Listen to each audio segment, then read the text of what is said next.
ഗാന്ധിജി ഒരു ചുക്കും ചെയ്തിട്ടില്ല. അതാണ് പുതിയ പി.സി. ജോർജിൻ്റെ ഇൻ്റർവ്യൂവിലെ ഒരു വിവാദ പരാമർശം. അതിനെക്കുറിച്ച് പല രീതിയിലുള്ള ടോക്ക് ഒരുപാട് മീഡിയകളിൽ വരുന്നുണ്ട്. അപ്പോൾ അതിനെക്കുറിച്ച് സാറിന് എന്താ പറയാനുള്ളത്? ഞാൻ പി.സി. ജോർജിനെ പൂർണ്ണമായിട്ടും പി.സി. ജോർജുമായിട്ട് ആ കാര്യത്തിൽ അനുകൂലിക്കുക അദ്ദേഹത്തോട്. ഈ ഗാന്ധി എന്ന് പറയുന്ന വ്യക്തി വളരെയധികം ഒരു ഓവർ റേറ്റഡ് ആയിട്ടുള്ള ആളാണ് എനിക്ക് തോന്നുന്നത്. അദ്ദേഹത്തെ ഇപ്പോൾ നമുക്ക് 1947 ഓഗസ്റ്റ് 15 സ്വാതന്ത്ര്യം കിട്ടിയത്. അന്ന് ബ്രിട്ടീഷ് പ്രധാനമന്ത്രിയായിരുന്ന ക്ലെമന്റ് ആറ്റ്ലി വർഷങ്ങൾക്ക് ശേഷം കൽക്കത്തയിൽ വന്നിട്ടുണ്ടായിരുന്നു ഒരു പൊതു ചടങ്ങിൽ പങ്കെടുക്കാനായിട്ട്. അപ്പോൾ അവിടെ വെച്ച് അദ്ദേഹം പ്രസംഗിച്ചത് എന്തുകൊണ്ടാണ് ബ്രിട്ടീഷുകാർ ഇന്ത്യ വിട്ടത് എന്ന ചോദ്യത്തിന് അദ്ദേഹം പറഞ്ഞത്, ഞങ്ങൾ ഗാന്ധിനെയും നെഹ്റുവിൻ്റെയും ഒന്നും കാരണമല്ല ഇന്ത്യ വിട്ടത്. ഇന്ത്യയിൽ നടന്ന ചില സംഭവങ്ങൾ ഒരു കാര്യം ഞങ്ങൾക്ക് വ്യക്തമാക്കി തന്നു, ബ്രിട്ടീഷുകാർ ഇന്ത്യയിൽ സുരക്ഷിതരല്ല. അതിൻ്റെ ഏറ്റവും വലിയ ഉദാഹരണമാണ് നാവികസേന അംഗങ്ങൾ ബോംബെയിൽ നടത്തിയ മ്യൂട്ടിനി, അല്ലെങ്കിൽ ഒരു പണിമുടക്കോ അതല്ലെങ്കിൽ അങ്ങനെയുള്ളൊരു സമരം നടന്നു, നാവിക ലഹള നടന്നു ബോംബെ പോർട്ടിൽ. അതേ സമയത്താന്ന് തോന്നുന്നു നമുക്ക് ബ്രിട്ടനിൽ സാമ്പത്തിക തകർച്ചയൊക്കെ വന്നൊരു.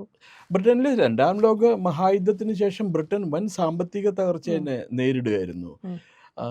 അതിൻ്റെ കാര്യം പറഞ്ഞാൽ പഞ്ചസാരയൊക്കെ റേഷൻ വെച്ചിട്ട് കുട്ടികൾക്ക് മാത്രമുള്ള പഞ്ചസാര കൊടുക്കുള്ളൂ റേഷൻ കാർഡിൽ. വെള്ളം ചൂടാക്കാനായിട്ടുള്ള കൽക്കരിയില്ലേ, അത് ഒരു പാത്രത്തിൽ ഉള്ള വെള്ളം മാത്രമേ ചൂടാക്കാൻ പറ്റുള്ളൂ. എന്നിട്ട് അച്ഛനും അമ്മയും മക്കളൊക്കെ ആ ഒരു പാത്രത്തിലെ വെള്ളത്തിലാണ് കുളിച്ചുകൊണ്ടിരുന്നത്. അത്രമാത്രം ഇതായിരുന്നു. പക്ഷെ അത് ഒരു ഘടകം മാത്രം. ക്ലെമന്റ് ആറ്റ്ലി പറഞ്ഞത്, ഞാനിത് ഞങ്ങൾ ഇവിടെ നിന്ന് പോകാനുള്ള പ്രധാന കാരണം ഞങ്ങളുടെ ബ്രിട്ടീഷ് ഉദ്യോഗസ്ഥന്മാർക്കും ബ്രിട്ടീഷ് സ്റ്റാഫിനും ഒന്നും സുരക്ഷിതത്വമല്ല ഈ നാവിക ലഹള നടന്നുകൊണ്ടുകൂടി എന്ന് ഞങ്ങൾക്ക് മനസ്സിലായി, അതുകൊണ്ടാണ് ഞങ്ങൾ പോയത്. ഇത് നമ്മുടെ മുൻ വലിയൊരു നിയമജ്ഞനുണ്ടായിരുന്നു, എന്താ അത് അടുത്ത കാലത്ത് മരിച്ചതാണ്. അദ്ദേഹത്തിൻ്റെ ഒരു പുസ്തകമുണ്ട്, നോ യുവർ കോൺസ്റ്റിറ്റ്യൂഷൻ എന്ന് പറഞ്ഞ പുസ്തകമുണ്ട്. ഒരു പാഴ്സി വക്കീലാണ്, അദ്ദേഹമാണ് എഴുതിയത്. ഞാൻ പേര് മറന്നുപോയി അദ്ദേഹത്തിൻ്റെ. വലിയ വിഖ്യാതനായ വക്കീലാണ് അദ്ദേഹം. വളരെ ഇന്ത്യയിൽ പേരെടുത്ത നാനി പൽക്വാലിനെ പോലെ ഉള്ള ഒരു വക്കീലാണ്. സുപ്രീം കോടതിയിൽ ലോയറായിരുന്നു. 98 വയസ്സോ 98 വയസ്സായപ്പോഴാണ് മരിച്ചത്. He was very active. അദ്ദേഹത്തിൻ്റെ പേര് മറന്നു, ഐ എം സോറി. അപ്പോൾ അദ്ദേഹം അതങ്ങനെ തന്നെ റീപ്രൊഡ്യൂസ് ചെയ്തിട്ടുണ്ട് അതിനകത്ത്, ഈ ക്ലെമന്റ് ആറ്റ്ലി പറഞ്ഞ വിവരം. പിന്നെ അത് മാത്രമല്ല, ഈ ഗാന്ധി ചെയ്ത കുറേ അധികം ബ്ലണ്ടേഴ്സ് ഉണ്ട്. ഒന്ന്, ഖിലാഫത്ത് സമരത്തെ പറ്റി അറിയില്ലേ? ഈ നമ്മുടെ മലബാറിലെ ഖിലാഫത്ത് സമരം ഒരാവശ്യമില്ലാത്ത സമരമായിരുന്നു അത്. ഒട്ടോമാൻ എംപയറുമായിട്ട് ബന്ധപ്പെട്ട ഒരു സംഭവം യൂറോപ്പിൽ നടക്കുന്നു. അവരുടെ ഖലീഫയ്ക്ക് പദവി നഷ്ടപ്പെടും എന്നും പറഞ്ഞുകൊണ്ടാണ് ഈ അവരവിടെ സമരം തുടങ്ങുന്നത്. മുസ്ലിംസിൻ്റെ സ്പിരിച്വൽ ലീഡറാണ് ഈ അവിടുത്തെ ഖലീഫ. അപ്പോൾ ഒന്നാം ലോക മഹായുദ്ധമെല്ലാം കഴിഞ്ഞപ്പോൾ ഒട്ടോമാൻ എംപയർ 2-3 കഷ്ണമായിട്ട് മാറ്റി. അപ്പോൾ ഖലീഫയ്ക്ക് സ്ഥാനം പോകും, ഖലീഫയ്ക്ക് രാജ്യവും സ്ഥാനവും പോകും. അപ്പോൾ ഖലീഫയായിരുന്നു ഈ സൗദി അറേബ്യയിലെ മക്കത്തുള്ള ഹോളി കാബയുടെ പ്രൊട്ടക്ടർ അയാളായിരുന്നു. അപ്പോൾ ഇയാളാണ് ഇസ്ലാമിക് സമുദായത്തിൻ്റെ പ്രൊട്ടക്ടർ എന്നാണ് ധരിച്ചു വെച്ചുകൊണ്ടിരുന്നത് ഇസ്ലാമിക്സ്. അത് അവർക്ക് വലിയ ബഹുമാനമായിരുന്നു അയാളുടെ അടുത്ത്. ഉടനെ തന്നെ ഇവിടെയും അതിൻ്റെ സമരം വന്നു. ഈ സമരത്തിന് ഗാന്ധി സപ്പോർട്ട് ചെയ്തു. അത് ആ സമരത്തിന് നമ്മൾ ഇടപെടരുത്, ഇതൊരു അനാവശ്യ സമരമാണ് എന്ന് പറഞ്ഞത് ഒരു മലയാളിയായ നേതാവാണ്. കേട്ടിട്ടുണ്ടോ? Sir C Sankaran Nair, Chettur Sankaran Nair. Sir Sankaran വൈസ്രോയുടെ എക്സിക്യൂട്ടീവ് കൗൺസിൽ മെമ്പറായിരുന്നു അദ്ദേഹം.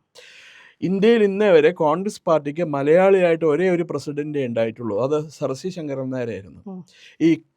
അദ്ദേഹം ഈ ഒരു പുസ്തകം എഴുതിയിട്ടുണ്ട്, ഗാന്ധി ദ അനാർക്കി എന്നും പറഞ്ഞുകൊണ്ട്, അനാർക്കിസ്റ്റ് എന്ന് പറഞ്ഞിട്ട്. അപ്പോൾ അദ്ദേഹം പറഞ്ഞു തെറ്റാണ് ചെയ്യണം, അങ്ങനെ നമ്മൾ ഒരിക്കലും ചെന്ന് ചാടരുത്, ഇതിന് തല വെച്ച് കൊടുക്കരുത് ഒരിക്കലും. ഫലം എന്തായി? 12,000 ഹിന്ദുക്കളെ ആ പേരിൽ കൊന്നു കളഞ്ഞു മലബാറിൽ. തുതിയൂർ എന്ന് പറഞ്ഞ കിണറിനകത്ത് ഡെഡ് ബോഡികൾ കൊണ്ട് ഡംപ് ചെയ്യുമായിരുന്നു. അതുകൂടാണ്ട് ക്വിറ്റ് ഇന്ത്യ മൂവ്മെൻറ്റ് നടത്തിയ ഗാന്ധി. ക്വിറ്റ് ഇന്ത്യ മൂവ്മെൻറ്റിൽ എന്താ ഉണ്ടായിരുന്നത്? വക്കീലന്മാരൊക്കെ കോടതി വിട്ടു പുറത്തു വന്നു, സർക്കാർ ഉദ്യോഗസ്ഥന്മാരുടെ അവരുടെ ജോലിയെല്ലാം കളഞ്ഞ് പുറത്തു വന്നു, സ്കൂൾ വിദ്യാർത്ഥികളും സ്കൂളിൽ നിന്നും കോളേജിൽ നിന്നും പുറത്തു വന്ന് സമരം നടത്തി ബ്രിട്ടീഷുകാരോട് ഇന്ത്യ വിടുക എന്നും പറഞ്ഞുകൊണ്ട്. അങ്ങനെ പറഞ്ഞ സമരം അവർ പോവുമോ? അല്ല കാര്യം, അവരുടെ ഗോൾഡൻ പീരീഡാണ്, അവരെ മാക്സിമം എക്സ്പ്ലോയിറ്റ് ചെയ്യാനാണ് നോക്കിയത്. അപ്പോൾ കുറേ പേര് വെടികൊണ്ട് ചത്തു, കുറേ പേർക്ക് അടി കൊണ്ട് ഒരു പരുവായി, ജീവിതം കൊഞ്ഞാട്ടയായി പലരുടെയും. ഒരിക്കലും ചെയ്യാൻ പാടില്ലാത്ത കാര്യമായിരുന്നു അത്. സർ സി ശങ്കരൻ നായർ അതിനൊരു സൊല്യൂഷനും പറഞ്ഞിട്ടുണ്ടായിരുന്നു. നമ്മൾ ബ്രിട്ടനുമായിട്ട് സമരം ചെയ്യുന്നത് എങ്ങനെ വേണം എന്ന് വെച്ചിട്ടുണ്ടെങ്കിൽ ചർച്ചകളിൽ കൂടി. ആ ചർച്ചകളിൽ കൂടി സമരം നടത്തണമെങ്കിൽ അവരെ നിർബന്ധിക്കണമെന്നുണ്ടെങ്കിൽ നമ്മൾ അവരോടൊപ്പം തന്നെയുള്ള വിദ്യാഭ്യാസം നേടണം. ഇംഗ്ലീഷ് വിദ്യാഭ്യാസം നേടുക, അത് കഴിഞ്ഞ് ചരിത്രം മനസ്സിലാക്കുക, ഇത് കഴിഞ്ഞ് ഇന്നത്തെ നിലവിലുള്ള സാഹചര്യങ്ങൾ എന്താണെന്ന് മനസ്സിലാക്കുക. അങ്ങനെ സ്റ്റെപ്പ് ബൈ സ്റ്റെപ്പായിട്ട് പോയി അവരെ കൺവിൻസ് ചെയ്തിട്ട് വേണം അവരെ പറഞ്ഞു വിടാനായിട്ട്. അപ്പോൾ അവർ പോവും എന്നാണ് അദ്ദേഹം പറഞ്ഞത്. ബ്രിട്ടീഷുകാർക്കൊക്കെ വലിയ റെസ്പെക്റ്റ് ആയിരുന്നു സർ സി ശങ്കരൻ നായർ. ഗാന്ധിക്ക് ഇഷ്ടപ്പെട്ടില്ല. പിന്നെ അദ്ദേഹത്തിനെ കോൺഗ്രസ് പാർട്ടിയിൽ നിന്ന് കള്ളക്കളി കളിച്ച് പുറത്താക്കുക ചെയ്ത്. Gandhi was not a good character. ഇത് എൻ്റെ അടുത്ത് പറഞ്ഞത് ഗാന്ധിയുടെ പേഴ്സണൽ സെക്രട്ടറി ആയിരുന്ന ഒരു തമിഴ്നാട്ടുകാരനുണ്ടായിരുന്നു, Venkitaram Kalyan. He was my friend. 3-4 വർഷം മുമ്പ് അദ്ദേഹം മരിച്ചുപോയി. കുറേ അധികം കള്ളത്തരം ഉണ്ടായിരുന്നു ഗാന്ധിയുടെ കയ്യിൽ. 1946 ജൂലൈയിലോ ഓഗസ്റ്റിലോ ഒക്കെയാണ് ഡയറക്റ്റ് ആക്ഷൻ എന്ന് പറഞ്ഞ് ജിന്ന ഓർഡർ ചെയ്തത്. എല്ലാ ഹിന്ദുക്കളെയും, കിഴക്കൻ ബംഗാളിലുള്ള എല്ലാ ഹിന്ദുക്കളെയും അവർ കൊന്നുകളഞ്ഞു. സ്ത്രീകളെ മാനഭംഗപ്പെടുത്തി, കുട്ടികളെ കൊന്നു, ആരോഗ്യമുള്ള പുരുഷന്മാരെ കണ്ട ശൂലം കുത്തി തറച്ചു കൊന്നു. എന്നിട്ട് അപ്പോഴാണ് ഇയാൾ നവഖാലിയിലെല്ലാം പോയി മറ്റേ സമാധാന യാത്ര നടത്തിയത്. അല്ലാണ്ട് വേറൊന്നുമല്ല, ചത്തത് മുഴുവൻ ഹിന്ദുക്കളാ. ആ ചരിത്രമൊന്നുമില്ല. നമ്മുടെ ചരിത്രം മുഴുവൻ തലതിരിച്ചിട്ടാണല്ലോ എഴുതിയേക്കണം മുഴുവനും.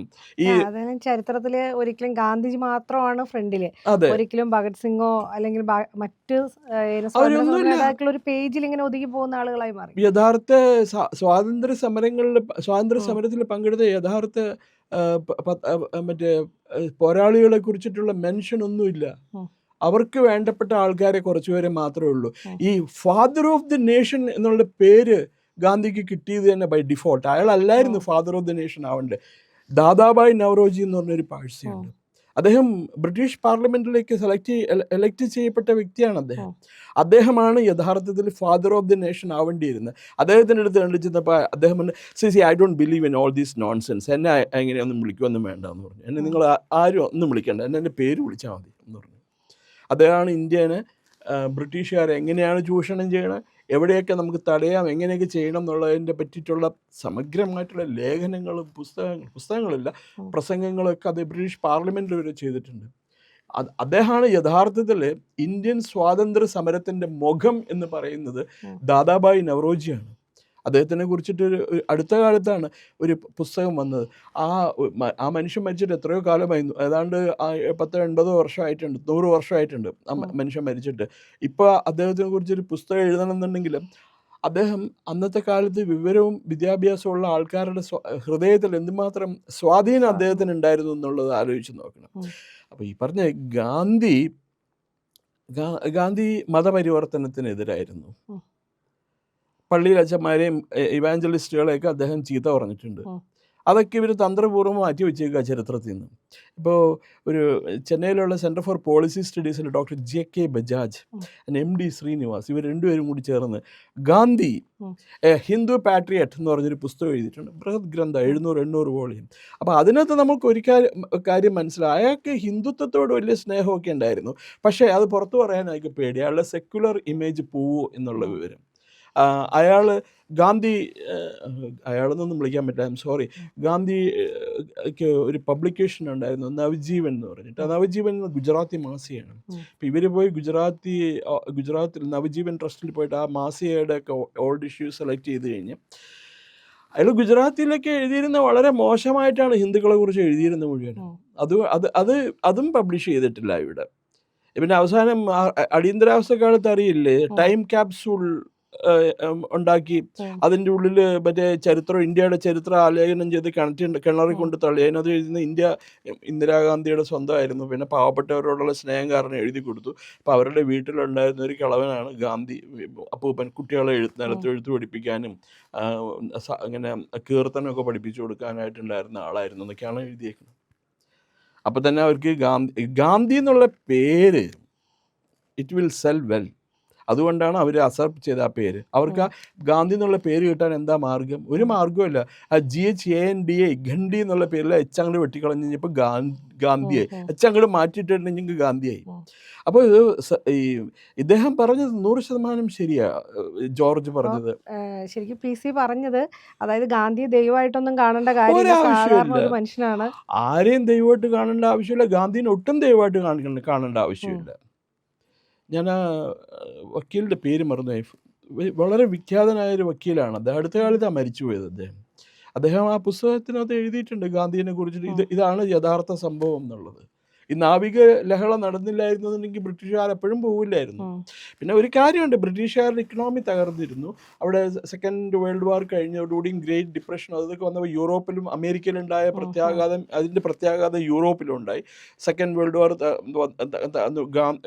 ഇത് ബ്രിട്ടൻ ഒരു വൻ സാമ്പത്തിക പ്രതിസന്ധി നേരിട്ടു. ഇവിടെ നിന്ന് കൊണ്ടാവുന്നതിൻ്റെ പരമാവധി അവർ കൊണ്ടുപോയി. അതുകൊണ്ടാണ് അവരിവിടുന്ന് പോയത്. അവർക്ക് നിൽക്കക്കള്ളിയില്ലാതെ വന്നു. സുരക്ഷിതത്വം എന്നുള്ളൊരു ഘടകമുണ്ട്, അത് ഇല്ലാതായി അവർക്ക് മനസ്സിലായി. അതുകൊണ്ടാണ് അവർ പോയത്. അത് ജോർജ് പറഞ്ഞത് വളരെ വളരെ ശരിയാണ്. ജോർജിന് പിന്നെ മേലും കീഴും നോക്കാനുള്ള ഉള്ള കാര്യം സ്ട്രേറ്റ് ഫോർവേഡായിട്ട് പറയാം. അത് ഇവിടുത്തെ രാഷ്ട്രീയക്കാർക്ക് പലർക്കും ഇഷ്ടപ്പെടില്ല. അത് ഈ ഗാന്ധി ദൈവമൊന്നുമല്ല, is an ordinary person. You know അദ്ദേഹത്തെ കുറിച്ചിട്ട് തന്നെ കണ്ടവൻ അപവാദങ്ങളുണ്ട്. അദ്ദേഹത്തിൻ്റെ നീസ് അദ്ദേഹത്തിനെ കുറിച്ചൊരു പുസ്തകം എഴുതിയിട്ടുണ്ട്. അപ്പോൾ അതൊന്ന് പുറത്ത് പറയാൻ കൊള്ളാത്ത രീതിയിലാണ് അദ്ദേഹത്തിൻ്റെ നീസിനോടൊക്കെ പെരുമാറുന്ന. ആബ ആൻഡ് മനു എന്ന് പറഞ്ഞ രണ്ടുപേരെ കുറിച്ചിട്ട്. ഇപ്പോൾ അയാളുടേതായ ദൗർബല്യങ്ങളും അയാളുടേതായ പല പ്രശ്നങ്ങളുമായിക്കൊണ്ടായിരുന്നു. ഇപ്പോൾ ഭാര്യേനെ ആശുപത്രിയിൽ കൊണ്ടുപോയില്ലല്ലോ അയാൾ. കസ്തൂർബായി സൂക്കേട് പിടിച്ച് ന്യൂമോണിയ ഒക്കെ പിടിച്ച് മരിക്കാൻ കണ്ടപ്പോൾ ആശുപത്രി കൊണ്ടുപോയി രക്ഷപ്പെടുത്താമായിരുന്നു. കൊണ്ടുപോയില്ലല്ലോ, അവരെ മരിക്കാൻ സമ്മതിക്കുക ചെയ്ത അയാൾ. വെറുതെ അല്ല, അയാളുടെ മക്കളൊന്നും ചൊവ്വായിരുന്നു. ഈ ഒരുത്തൻ പോയി മുസ്ലിമായി, എന്തോ ഒരു Harilal Gandhi or somebody like that. ഒന്നും ഇതില്ല. പിന്നെ ഒന്നോ രണ്ടോ പേര് രക്ഷപ്പെട്ടു. അല്ല, ഒരാൾ രാജാജിയുടെ മോളായിട്ട് കല്യാണം കഴിച്ചു. അതിലുണ്ടായ പുത്രനാണ് ഗോപാലകൃഷ്ണ ഗാന്ധി എന്ന് പറഞ്ഞ മദ്രാസിലുണ്ട്. അയാൾ ഈ പറഞ്ഞ പോലെ ഒരു അനാർക്കിസ്റ്റാണ്. ജോർജ് പറഞ്ഞ 100% ശരിയാണ്. നമ്മളെ ഇന്ത്യയിൽ ഏതൊരു പൗരനും തുറന്നു പറയാനുള്ള സ്വാതന്ത്ര്യം അദ്ദേഹം ഉപയോഗിച്ചു എന്ന് മാത്രം തോന്നുന്നു പറയാം. അതെ. ഇപ്പൊ സർ സി ശങ്കരൻ നായരുടെ പേര് ഇപ്പോഴാണ് കോൺഗ്രസ്സുകാർക്ക് ഓർമ്മ വന്നത്. അതും നരേന്ദ്രമോദി എവിടെ ഹരിയാനയിൽ ഒരു പവർ സ്റ്റേഷൻ ഇനോഗ്രേറ്റ് ചെയ്തപ്പോൾ യുവാക്കൾ അറിയേണ്ടത് സർ സി ശങ്കരൻ നായരെ പോലുള്ള സ്വാതന്ത്ര്യ സമര സേനാനികളെയാണ്. അവർ ഇന്ത്യയുടെ സ്വാതന്ത്ര്യത്തിന് വേണ്ടി പ്രവർത്തിച്ചിട്ടുണ്ട്. നിങ്ങൾ അവരെ പോയി പഠിക്കണം. അപ്പോഴാണ് ഇവിടെ എന്താണ് പറയണം, ഇവിടുത്തെ കോൺഗ്രസ്സുകാർ സർ സി ശങ്കരൻ നായർ വീട് അന്വേഷിച്ച് കിടക്കണം ഒറ്റപ്പാലത്ത്. എന്നിട്ട് അദ്ദേഹത്തിൻ്റെ ഡെത്ത് ആനിവേഴ്സറി ബർത്ത് ആനിവേഴ്സറി എന്നറിഞ്ഞിട്ട് അവിടെ പോയി പൂമാല ഇടാനായിട്ട് പോയി. അതുവരെ അവർ മറന്നിരുന്നു.